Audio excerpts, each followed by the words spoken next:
बताएगा कि हाथों की कीमत क्या होती है। जो अपने पैरों पे चल नहीं सकता, खड़ा नहीं हो सकता, वो आपको बताएगा कि पैरों की कीमत क्या होती है। जिसके पास सुनने के लिए कानों की सिमात नहीं है, उससे जाकर के पूछो जरा, तो वो बताएगा कि कानों की कीमत क्या होती है। हम पर तो अल्लाह का करोड़ करोड़ एहसान है कि अल्लाह ने देखने के लिए आंख अता फरमाई है, अल्लाह ने बोलने के लिए जबान अता फरमाई है, अल्लाह ने सुनने के लिए कान अता फरमाए हैं, अल्लाह ने चलने के लिए पैर अता फरमाए हैं, अल्लाह ने बोलने के लिए जबान अता फरमाई है। किस कदर एहसान है उस रब का, जिस रब ने ये नेमतें हमें अता फरमाई है। जानते हो सुबह से लेके शाम तक हम कितनी सांसें लेते हैं, इसका अंदाजा आपको कब होगा।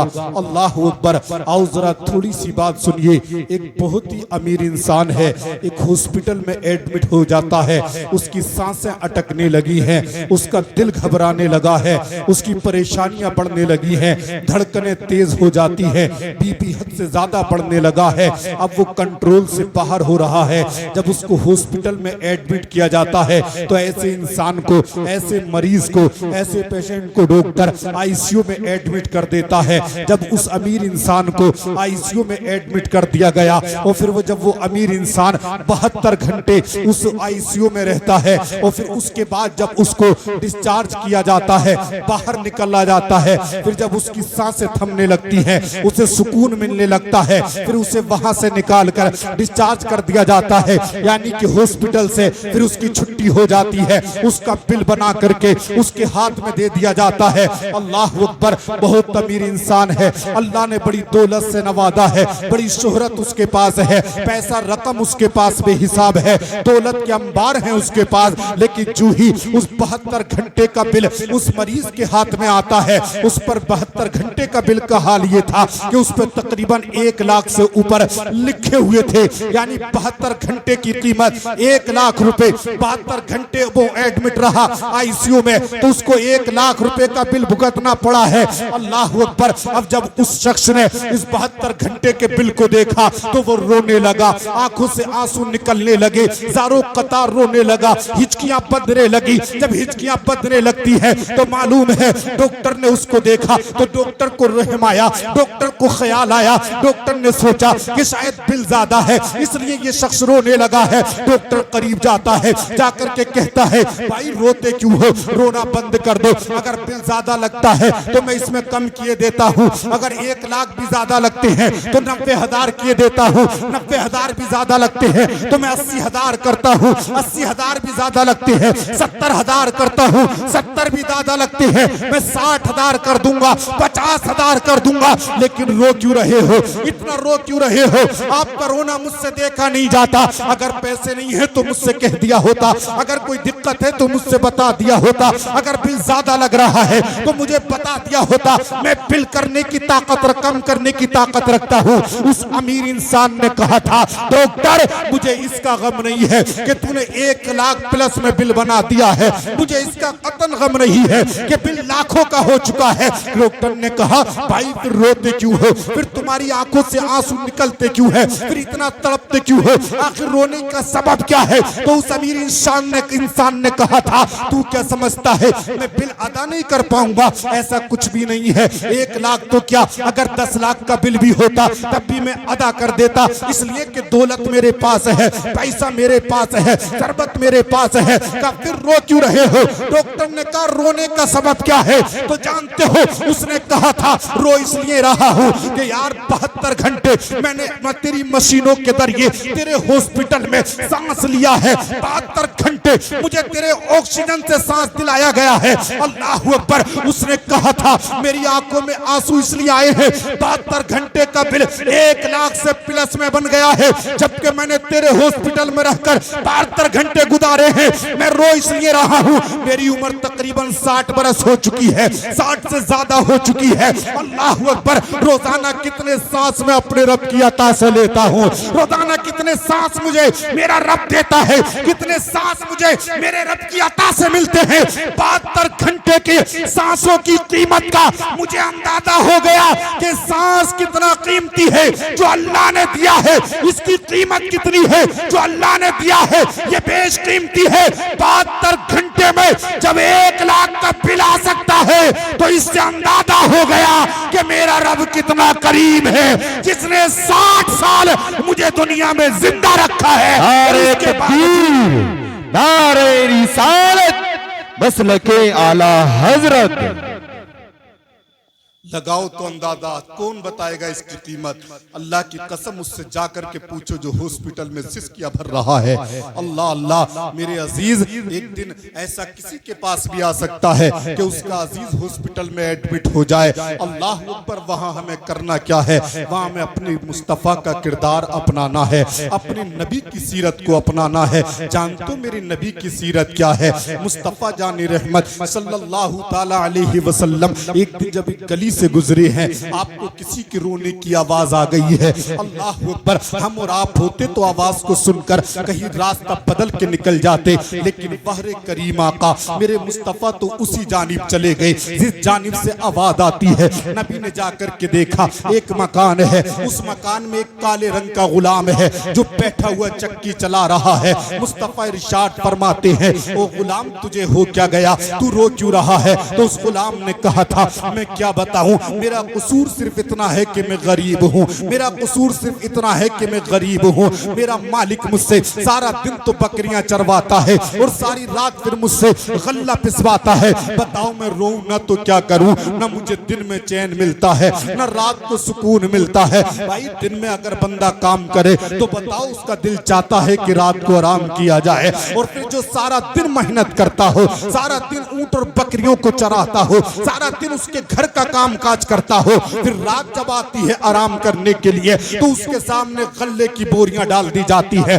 कि तुझे सारी रात इसको पीसना है। उस गरीब ने कहा था, कसूर सिर्फ इतना है कि मैं गरीब हूँ, मेरे मुस्तफा है, अंधेरी रात है। नबी ने उसकी पुश्त पर हाथ रखा। नबी इरशाद फरमाते हैं, गुलाम रोना बंद कर दे, देख मैं तेरे मालिक से तो कुछ नहीं कह सकता, पर इतना कर सकता हूँ, आज रात तू आराम से सो जा, तेरे बदले का काम मैं कर दूंगा। आज रात तू आराम से सो जा, तेरे हिस्से का काम मैं कर दूंगा। इतना जब कहा, अल्लाह अकबर, न जाने कितनी रातों का जागा हुआ था, न जाने कितने दिनों का थका हुआ था। अल्लाह अल्लाह, वो तो जमीन पर अपनी कमर को टेकता है, उसे तो फौरी नींद आ जाती है। इधर मेरे मुस्तफा उठते हैं, उसकी चक्की को पकड़ते हैं, उसके हिस्से का काम कर रहे हैं, गल्ला पीस रहे हैं। अल्लाह अकबर, लोग सारी रात गुजर जाती है। जब दिन निकलने को हुआ, नबी उठे और मकान से बाहर चले गए। अब ये उठा, उठ करके देखा, बड़ा दिल खुश हुआ कि काम तो मुकम्मल हो चुका है। लेकिन जानते हो फिर इसने क्या कहा? दिल ही दिल में कहने लगा, यार अजीब इंसान था जो रात के अंधेरे में आया था, मेरी मदद करके चला गया, उसने तो अपना नाम भी नहीं बताया है। कहता मैं पूछ ही न सका, मैं तो जागा हुआ था ना, तो सो करके रह गया। कहता जब दूसरी रात आती है फिर नबी तशरीफ लाते हैं, बड़ी तेजी से अपनी बात को मुकम्मल करूंगा। दूसरी रात आती है फिर नबी तशरीफ लाते हैं। अल्लाह अकबर, लोगों कहता फिर मैंने देखा वो आए, और आने के बाद उन्होंने कहा,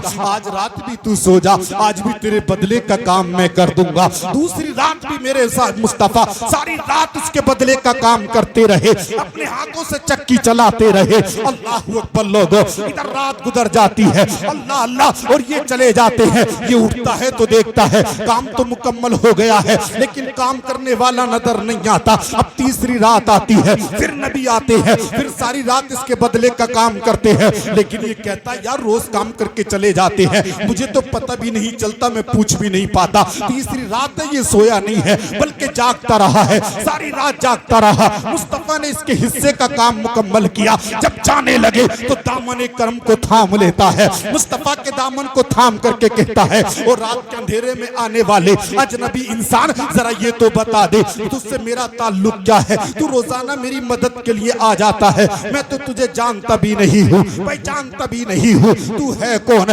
कहाँ से आया है? अल्लाह अकबर, लोगों इतना कहा था, मेरे नबी इरशाद फरमाते हैं, चल तू इस बात को तो छोड़ दे, मैं तुझसे एक सवाल करना चाहता हूँ। अभी चंद रोज पहले किसी ने ऐलान नबुव्वत किया है, क्या तू उसे जानता है? उसने कहा नहीं नहीं, मैं तो उसे नहीं जानता हूँ, उसके बारे में सुना है, मेरा मालिक कहता है वो मादल्ला जादूगर है, मेरा मालिक कहता है कि वो मादल्ला चाल नवाज है, जो उसकी बातों को सुनता है वो उसी का हो जाता है, जो उसकी गुफ्तगू सुनता है उसे दिल दे बैठता है। नबी इरशाद फरमाते हैं क्या तेरा दिल चाहता है कि तू उसे देखे? कहने लगा दिल तो बहुत चाहता है लेकिन वक्त ही नहीं मिल पाता है। दिल तो बहुत चाहता है लेकिन टाइम ही कहां मिल पाता है मैं उसको देख सकूं। नबी फरमाते हैं बता देखना चाहता है? कहता हाँ हाँ मेरा दिल तो चाहता है कि मैं भी उस जात को देखूं जिसकी सारी दुनिया में चर्चाएं हो रही है। इतना जब कहा नबी इरशाद फरमाते हैं तो फिर अब अपने दिल की आंखों को खोल ले और देख ले तेरे सामने जो खड़ा है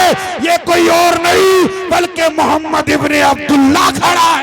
नारे तकबीर, नारे रिसालत, मसलके आला हजरत। ये कोई और नहीं बल्कि माशाल्लाह देखें ये जो आज बच्चे फारिग हो रहे हैं उनमें से एक बच्चा है जिसका नाम शान अली है और वो रहने वाले भी ऐसे गांव के हैं कि शायद उस गांव में मस्जिद भी नहीं है, लेकिन अल्लाह रब्बुल इज्जत का करम देखे और उस बच्चे का शौक देखे कि उस बच्चे ने कुरान अजीम को हिफ्ज कर लिया है। सुभान अल्लाह। और फिर ये भी बताया मुझसे, बोले हजरत गांव वालों ने ये भी कहा है कि इस साल तुम्हें ही मस्जिद में सुनाना है। सुभान अल्लाह, सुभान अल्लाह। माशाल्लाह ये बड़े कमाल की बात है। अल्लाह सलामत रखे। बहुत मोहब्बत करते हैं ये हाफिज शान अली साहब के वालिद मोहतरम।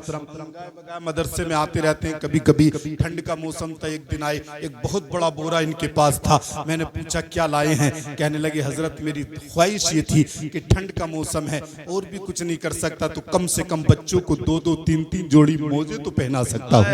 बेशक, सुभान अल्लाह। अल्लाह सलामत रखे माशाल्लाह, अल्लाह सलामत रखे, फैजान कुरान से माला माल फरमाए। मेरे अजीज बात को मुकम्मल कर ले। उस शख्स ने कहा था जब कहा ना कि देखना चाहता तो वो देख करके रह गया। वो देखते ही कहता है हुजूर आगे हाथ बढ़ाइए, मुझ नाचीज को कलमा पढ़ा दीजिए। अल्लाह अकबर। नबी फरमाते हैं क्यों पढ़ना चाहते हो कलमा? अल्लाह अकबर, क्या खूबी देखी है? तो जानते हो उसका जुमला क्या था? उसने कहा था हुजूर मेरे करीबी तो लोग बहुत हैं, हमदर्दी दिखाने वाले तो बहुत हैं, लेकिन आज तक कोई मेरी मदद को नहीं आया है, आज तक कोई मेरी खैर खाही को नहीं आया है, किसी ने आकर मेरे हिस्से का काम आज तक नहीं किया है। अल्लाह अकबर। लोग कहता आका मैं समझ गया कि जो दूसरों को अनजानों से इतना प्यार करता हो, जो बेगानों से इतनी मोहब्बत करता हो, वो अपने गुलामों से कितना प्यार करता होगा। जल्दी से हाथ बढ़ाइए और मुझ नाचीज को कलमा पढ़ा कर इस्लाम में दाखिल फरमा लिया। सुभान अल्लाह। कहता है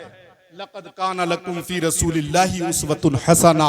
ऐ लोगों, रसूल कायनात की जिंदगी तुम्हारे लिए बेहतरीन नमूना है। खाना नहीं आता तो मुस्तफा की जिंदगी देखो, पहनना नहीं आता तो मेरे नबी की सीरत को पढ़ के देखो, घर में रहना नहीं आता तो मुस्तफा के किरदार को देखो, मुस्तफा के अखलाक को देखो। अल्लाह की कसम, अल्लाह ने मुस्तफा को इसीलिए तो नमूना बनाया है कि लोगों अगर तुमसे खाना पीना नहीं आता, रहना सहना नहीं आता तो मेरे महबूब की जिंदगी को पढ़ लिया करो, तुम्हें खाने और पहनने का सलीका आ जाएगा। आइए हज़रात, अब चूंकि अल्लाह रब्बुल इज्जत की बारगाह में दुआ है मौला हम सबको अमल की तौफीक अता फरमाए। आमीन। वमा अलैना इल्लल बलाग। कलमा शरीफ पढ़ लीजिए, ला इलाहा इल्लल्लाहु मुहम्मदुर रसूलुल्लाह सल्लल्लाहु तआला अलैहि वसल्लम तस्लीमा। हमारे जितने भी मेहमानों को दावत दी गई थी अल्हम्दुलिल्लाह, जो खुसूसी हमारे खुतबा और शोरा हैं